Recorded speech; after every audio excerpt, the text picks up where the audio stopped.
Hardware. What? Fratelloni's Hardware and Garden Stores brings you Garage Logic Podcast number 1312, May 21st, 2024. 92 degrees on this day in 1964. 33 degrees on this day in 1997. 1964 might have been about the debut of Aquacide, the White Bear Lake products that keep lake shores free of weeds and algae. They've been doing so for 60 years. Wouldn't that be 1964? I did that math in my head. Aquacide products are easy to use. They work quickly. The products are registered with the EPA and DNR. There's no needs to let weeds and junk overtake the swimming pond this summer. Call Aquacide today. Describe what you're looking at. They'll identify the problem and get you the right products, and your place will look great all summer long.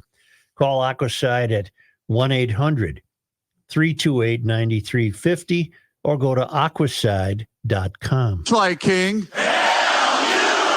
And now, from the mayor's office above the boathouse on the east shore of Spoon Lake, it's Garage Logic with Chris Reavers manning Technology Corner, Kenny Olson from the Krabby Coffee Shop, John Heidt in the newsroom, and of course, the rookie. Here is your flashlight king, fireworks commissioner, and the keeper of common sense, your mayor, Joe Souchere. We have Pat Garofalo with us. Pat is now a former legislator. You're done.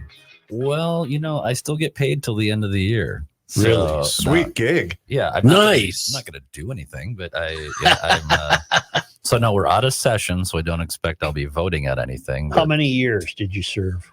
This will be, the end of this year will be 20. 20 years, and you've had enough. Yes. Yes. More than enough. Here's a question I thought of. We all saw the session end in chaos. It has before. This was particularly infantile. The question I had is, I can't imagine having your opposite in here. What would I say?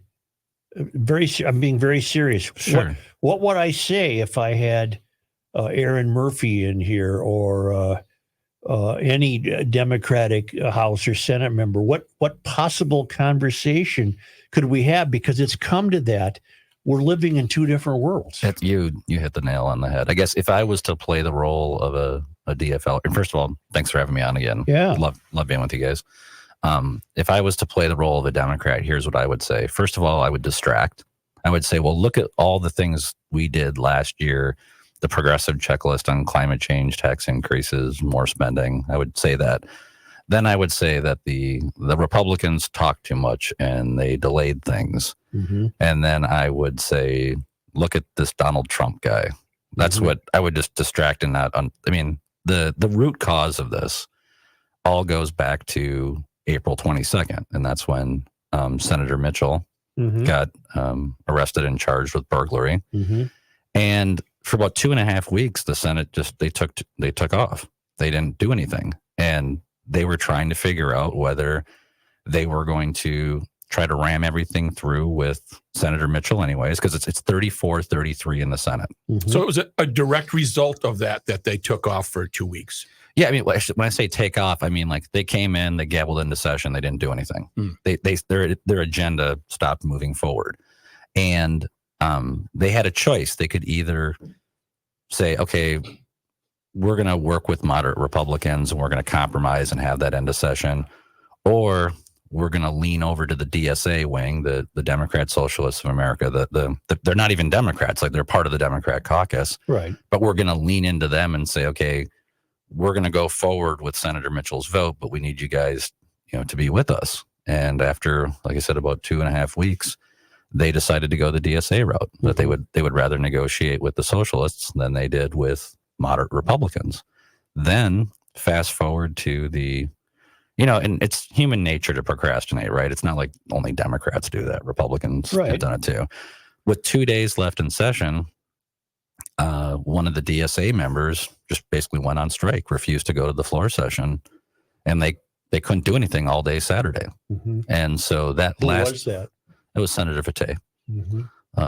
From Minneapolis. What reason did he give, or does he have to? Well, first of all, he denies he did it, which is just I'm sorry, it's a lie. Everyone, I mean, they could not gavel the session in without the help of Republicans. And so Republicans came in, they passed a bipartisan bill, and then they recessed all day. And the reason why was because he had found out about a deal on Uber and Lyft that bypassed him. And so he just went on strike. Wow. 11 hours. Yep. No, so again, early on in session, they had that 2.5 week pause, and then you had that on Saturday, the last day. I mean, in defense of the House Democrats, they were pretty much on track. You know, Melissa Hartman and the Dems were, I didn't like what they were doing, and the debate went longer than they liked, but they were on track to finish things up. But the Senate just was so discombobulated and screwed up that at the end of the day, they took all their stuff and just crammed it into one bill and jammed it down our throats. You sense Minnesotans are nervous, or should be?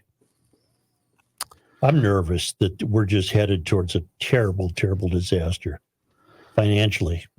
I mean, I guess my concerns are more about extremism, right? And I was joking on the way over here. I said, you know, there's record numbers of crazy people in politics now, and that's because there's record numbers of crazy people in society. Right? These politicians don't just fall out of the sky from another planet. The polarization you're seeing in society, the extremism, people self-selecting their own data. You know, I used to pride myself, like when I find out I was wrong about something, I'd be like, oh, well, that means I learned something today.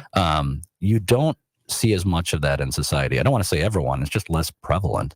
And people live in their bubbles. Legislators come up there. They don't want to hear anything that doesn't conform to their worldview. And that's what scares me, is that Minnesota's competitive advantage in the past has been that we work together better than other states. You know, we're cold. We're in the middle of nowhere. We got some really hardworking people. But ultimately, our strategic advantage has been we collaborate and work together better. And now it's increasingly mirroring the dysfunction and dopiness of DC. That's the root cause that scares me about, and everything that comes from that. That's what scares me. Me too. And I maintain that this is the worst administration in the state's history for its lack of financial responsibility. Well, certainly if you look at other states, okay, and so let's just separate the Democrat and Republican labels. Minnesota's Democratic Party is much more farther left than most Democratic parties across the country. This isn't your father's DFL. No. This is a much more farther left party. And that's why, just off topic here for a second, this is why the Trump team thinks they have a shot here. Because the left fringe of the DFL coalition is willing to sit out, vote third party, leave the ballot blank, and the Trump people think that could be a repeat of the 2016 election where, you know, Trump almost won here. It wasn't that he did really good here. He got around 3,000 less votes than Mitt Romney did. But the Democrats just did not like Hillary, the far left Democrats, and they couldn't stomach her, so they didn't vote for her. And now with the university protests and the Hamas pup tents down at the U of M, this is a why it's made it competitive. But in terms of just overall fiscal responsibility, if you look at other states, it's usually the governors who step in and say, okay, activists, you know, I know we want to do all these things, but come on, you got to make the numbers add up. He's never made that appearance on the floor to say, hold on, kids. No. Yeah. It's a lack of adult supervision. Right. Now, granted, you know, Minnesota's got a lot of things going for it, but if you name one. Well, I mean, first of all, we have a hardworking population here still, right? Working harder and harder just to maintain pay for everything else. Maintain their taxes. No, I mean to pay for all this shit. Yeah, I mean it's not lost on me. But like, you know, we do have natural resources that if the government would let us responsibly use, we can have a diverse economy. We do have people that have a track record of caring and doing things that help all of us, whether it's education, charities, going to church, civic involvement, all those things.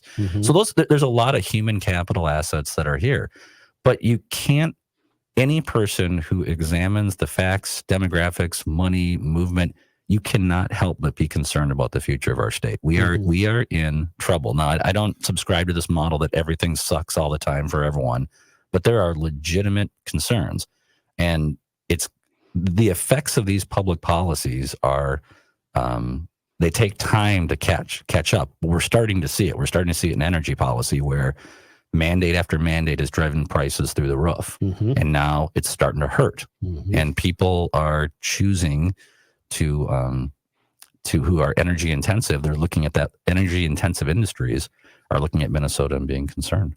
Will you remain in Minnesota? I don't know. I had. What you do for a living, can you do anywhere? Oh yeah, totally. My son got married last year in Mexico. His in-laws live down there, and I've never been so pissed off to come back to Minnesota because we're down there south of Cancun, and you meet all these people from Michigan, Minnesota, Canada, and they're just like us. Just like I shouldn't say us, just like me. Yeah. And they're like, yeah, I just, I got a Starlink satellite connection. I got this awesome house. It's safe. Food's good. Weather's better. I get to keep more of what I make. They keep their money in the U.S., but then they wire it down to the banks down there. And you look around and you're like, man, these people really have figured it out. Mm-hmm. On the other hand, I like being close to my kids and my parents and family. But my daughter just got engaged this weekend. And she got, thank you. Really nice guy, a really good dude. And the guy, does he have a he, him pronoun or anything? He's just a guy. Okay. I don't, there's so much I want to say. I won't. But shit, I don't care. I'm not running again, right? Yeah, you're not. Hell, you could go rob your in-laws right now. Yeah. I could burglarize You everything. could break into the basement wearing a black catsuit. But so she got engaged in North Carolina. Okay. And I'm like, shit, are we going to lose her to North Carolina? Because I don't know if you follow, like North Carolina is one of the boom states. South Carolina, Georgia, Florida, Arizona. Texas, Tennessee, Arizona. I love the Carolinas, to tell you the truth. Well, it's there's a lot of things they've got going for themselves. Yeah, they have nice roads. Yes, and they're doing shit right. Yeah. And all this federal money that Biden threw at things, ultimately, it's the private sector that chose the sites where this investment went. Mm-hmm. Well, no surprise, they went to places where they can actually do stuff. Mm-hmm. I think I've complained to you guys about this before, but the Tamarack mine up in Aiken County, yes, they found a really nice nickel deposit. You need this for the batteries, which I know you hate, but just work with me here, Joe. Well, it wrecks the earth if you want to care about the earth. The mining for that stuff wrecks the earth. Doesn't wreck the earth. It does. Look at pictures of open pit mines in Africa trying to get, salt or copper. Focus. Yeah. Or you can do reclamation and do it in a responsible way, but whatever. The important thing is there's nickel up in Minnesota. There's a shit ton of it. The only operating. Did you drive that electric piece of shit here today? No, it's not a piece of shit. It's an awesome car. You can't because it's raining. It's raining. No, shut up. What are you talking about? You understand. A little decorum here. Wow, please. no kidding. Sounds like the end of session here, Yeah, doesn't it? Madam President. No, I have to answer you because you just said it was raining. Now you understand can't drive some of your listeners will be like, "Oh, well, he said that it's raining. You Yes, can't they drive will it." be. Yeah, and it's not true. The ones okay? that have my equal intelligence, yes. No, I drove here today. It worked, and I didn't have to pay $3.50 a gallon for a gas. Yeah. Big Well, deal. yeah. Well, it's awesome. Right. I don't have to stop at a gas station. I Let's go see you 0 to driving 60. from here to Mexico, big talker. Yeah. Well, Yeah, that Pat. is fair. Tomorrow, I'm getting in my truck at 6 a.m. At 5 p.m., I'm pulling into my resort in Missouri. Could I do the same thing in your car? So longer trips, electric vehicles are not as. Is this good going to for be it. a long answer, Pat? No. I would say you could do it, but it would take longer. I mean, for me, it's like if I was going that far, I would fly. That's just me. Or you could stop in towns with museums. Yeah, like they did on what show was that? What? Top Gear. Top You Gear. just get the Top thing Gear, charged and you that's spend 3 hours in a museum. I'd like to lay credit that none of this derailment had anything to do with me this time. I don't Let's- even know let's what I get back. did. I don't even know what I did. I know you don't didn't even do anything. I was talking about nickel. There's nickel up in Aiken County. Yes. So this is a great resource for Minnesota. The company has decided there's no way in hell they can do this in Minnesota. So I shit you guys not. They are digging up the earth and they're putting it on train cars, diesel-powered train cars, and they're shipping it out to North Dakota to get it processed and mined in the value-added jobs out there. Oh, wow. Okay. So now if that's not stupid enough for you, consider this. The federal government because they want to incentivize domestic production. They looked at this and they said, you know what? It's a company called Talon. They're like, Talon, you're right. There's no way in hell Minnesota's going to approve that permit. They gave them $100 million to help pay for the project. So our tax dollars are going to Washington, and they're sending it back so that we can build the infrastructure to create economic activity in other states. It is just mind-numbingly stupid, and I can't get the left fringe of the Democrats to pay attention to what is obviously a more expensive, more environmentally polluting solution to getting nickel out of Why there. can't you? Because in a hyper-polarized political climate, there is less learning, less accountability, and worse results. And that is just, and I can provide you plenty of examples of stupidity on the right. I mean, look at who the Republicans endorsed for U.S. Senate on He Saturday. doesn't have a shot. A shot? The guy doesn't live in reality. No. I mean, like, we seriously, my party just nominated a guy for U.S. Senate who has open problems with child support payments and collections. All right. Royce White. Yeah, I mean, like, Sounds like a typical politician. it's just like, and like he's got blatantly anti-Semitic comments on social media. A big Louis Farrakhan liker. He thinks he's Trump-like because he can get up and swear on social media. And like, I'm not. There's no way in hell I'm voting for this guy. So I can tee off on the Dems, but my problem with them is they're in power. Royce White, the closest he'll get to DC is filming a commercial with the Capitol. So maybe what he needs to do is threaten to burn down Bob Kroll's house, and he'll get elected in this state. Yeah, right. No, I mean, the guy's a huckster. He's a total. This is a fundraising shtick, right? And it, no surprise that you can get up and say a lot of crazy things and raise a lot of money, but as far as I don't think the guy has a job. I love how he said he didn't march with BLM; they marched with me. Oh, bullshit! He led the fucking protests. Gosh, just Okay. I'm Okay. I'm Okay. so All right. Now we're getting the Pat from last week on You're the gonna have phone. to wash God your we're on mouth a out with podcast. soap, Pat. sorry. No, that's okay. Now we're on a podcast. Anything goes. Now let's get back on track. Yeah. Let's talk about Mitchell for a moment. Yeah. What would the Republicans have disqualified her if it was a Republican? So I say no. well, no, I think so. And I candidly, like, 100% seriously mean this. If everything was the exact opposite and we had a 1-seat majority, here's what I would have done. I would have got up privately in caucus and said, listen, we did everything we wanted to do last year. That's what we're going to campaign on. That's our legacy. We do not want to get this mud splashed up on us. It's just not worth it. We don't want to take the ethical low road. So we're going to compromise with the other side. We're going to hold her out there as a threat and say, well, if you guys are unreasonable, then we're going to start jamming stuff through. But I would have done it. That's the way I would have done it. And you know what? 10 years ago, when Mark Dayton was governor, Tom Bach was the Senate Majority Leader, and Paul Thiessen was a speaker. That's what they would have done.